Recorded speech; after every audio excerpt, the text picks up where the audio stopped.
Well, good evening, everyone. It's Dave here, back with another What Sold on eBay episode. This is episode number 5.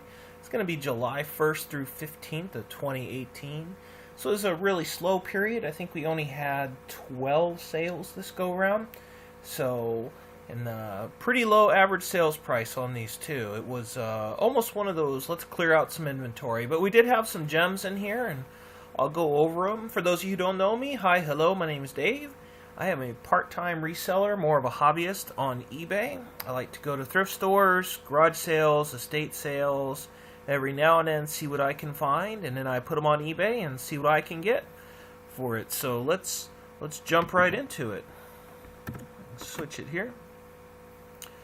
Alright, first up, I'll go over everything. I'll try to remember what I paid for it, and then I do have a list. I know how long they've been up, roughly, and I'll tell you that. So this first one, this was 1995 Walt Disney World Resort Kingdom. It was it's a hardcover book. You kind of see it had a little crinkle damage. You know, I called it water damage down in the description, but I don't really think it was. Didn't hurt it too much. When I looked, there were pretty much, this was almost 100% sell through. There was only one other listed, and they wanted a ridiculous price for it. They wanted like $30, $40 for it, and most of the sell-throughs had been around $15.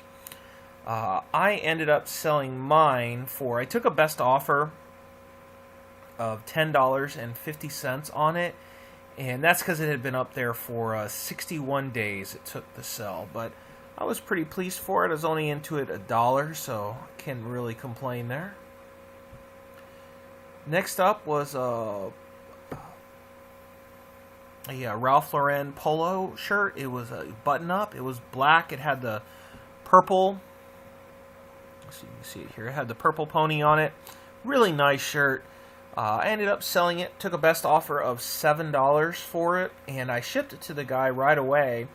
And for whatever reason, according to the tracking, the Postal Service delivered it back to my house. But they didn't deliver it back. So I don't know what happened, and I felt really bad because the person who bought it was a brand new seller, and I told him, I was like, hey, you know what, I don't know, because he sent me a note and saying, hey, look, it says it was delivered to this zip code. I'm like, oh no, that's my zip code. And I even went to the post office, and they're like, I don't know. So all I could think is that maybe the postman realized that it had been routed to the wrong place. But either way, it was super strange because, I mean, I used the eBay label, so I don't know why it would have come here. It was, I know the postage was right on it, so, but, you know, I refunded the guy his money, and still haven't seen the shirt. I hope they routed it to him, but you never know. That just kind of happens sometimes. Next up, if you watched some of my previous videos, you know I got some yearbooks. This was one that I got in that pile as well. Paid, I believe, $2 for this yearbook. It's a 1957 from Pennsylvania, and how Pennsylvania yearbooks ended up down here in a thrift store in Texas, I don't know, but anytime I see them, I'm going to grab them, as long as the price is right. I don't like to pay too much for them, and I like to stick to high school ones. I do have some college ones, and if the price is right on the college one, I'll definitely grab it. But if you're willing to sit on these, you can make some good money. I ended up taking a best offer of $18 plus shipping on this after backing forthing a little bit. And let's see here, that sat online for 62 days. This was a kind of a half-zip pullover. It was a Ben Crenshaw from University of Texas. Hook 'em, everybody. Not much to say about this. I shipped it up the road to Austin, and it took 66 days, and I took a best offer of $10. When I started listing on eBay again, this was actually the very first thing. It was the very first thing I thought about listing, and it took me forever to actually list them. I ordered these with something, and they came as a free gift, and I'm not going to wear them, as cool as they are. But it's just a pair of Captain Obvious socks for Hotel.com. They were brand new, never used. Played around with the pricing structure on it a lot. There was a couple on eBay, but not many. Most of them had sold through. I know I'd had it listed too high. I ended up taking $5 for it. After shipping and fees, I think I made $1 or $2. But, you know, it's just a pair of socks, and they were free. And so, how long did it take? 66 days when it was listed. Here is another yearbook. I don't know what's going on and why it's taken so long to load, but I ended up taking 1981 for this, and I know it was just because the guy was, you can see the 419 shipping there. Pretty sure the guy was just, sorry, I don't know why my screen's bouncing around here. He was trying to get a nice round number, $24, which was fine with me. Like I said, $2 into it, pretty much $20 after shipping. This was a nice one. It had these great pictures in it. A little personalization, but a really nice yearbook. Really nice, kind of that puffy leather binding on it. I'll take it all day long. Let's see here. I was at the bins on Goodwill, and I found this Callaway Diablo 3-wood cover. And it had some condition issues. You can see there on the side, but you know, I made sure to disclose all that, and it actually sold really quickly. It sold within 4 days, which just for full asking price of $199. And I don't know why it says one bid, because it wasn't up in auction. It was a buy it now. So, but yeah, 4 days it sold. Funny thing about this is if you look at the tracking, according to the Postal Service, this thing has still not been delivered. And, I mean, I'm posting this video on July 24th, and I sold it on July 14th.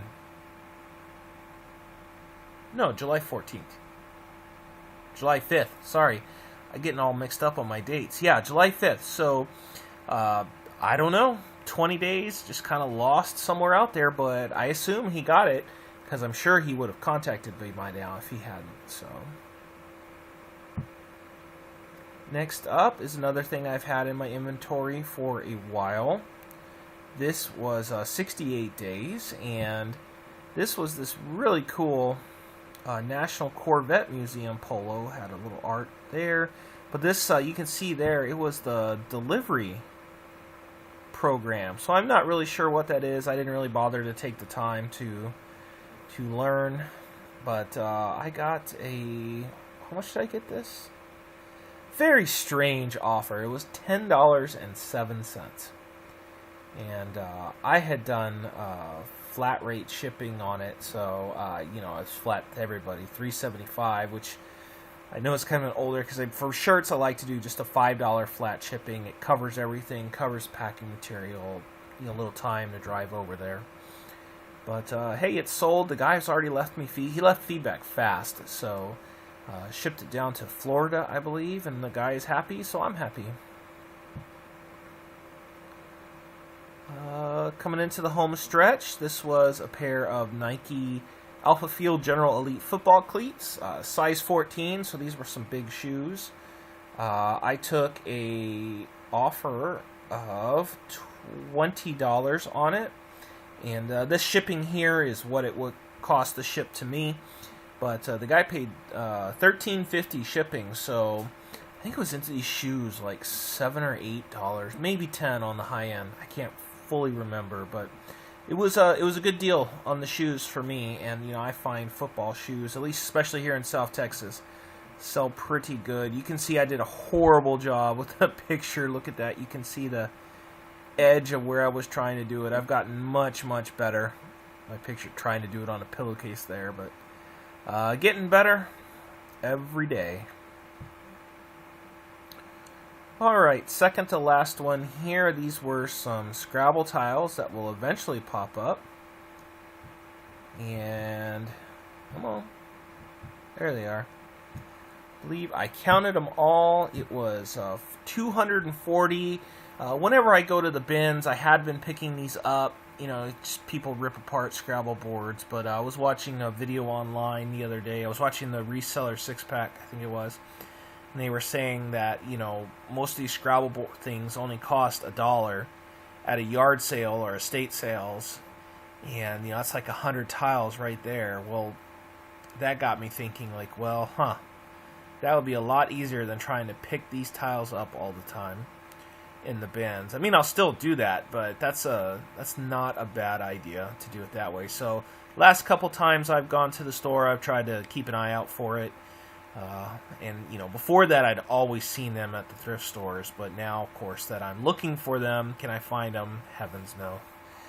And these were the nice ones with the engraved letters on them, different colors and everything. I just sent them in one mixed bag, didn't sort them or anything. I did have a little fun at the picture.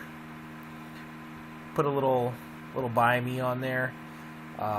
Didn't work totally great because it didn't sell overnight, but it did sell, and it took 13 days to sell.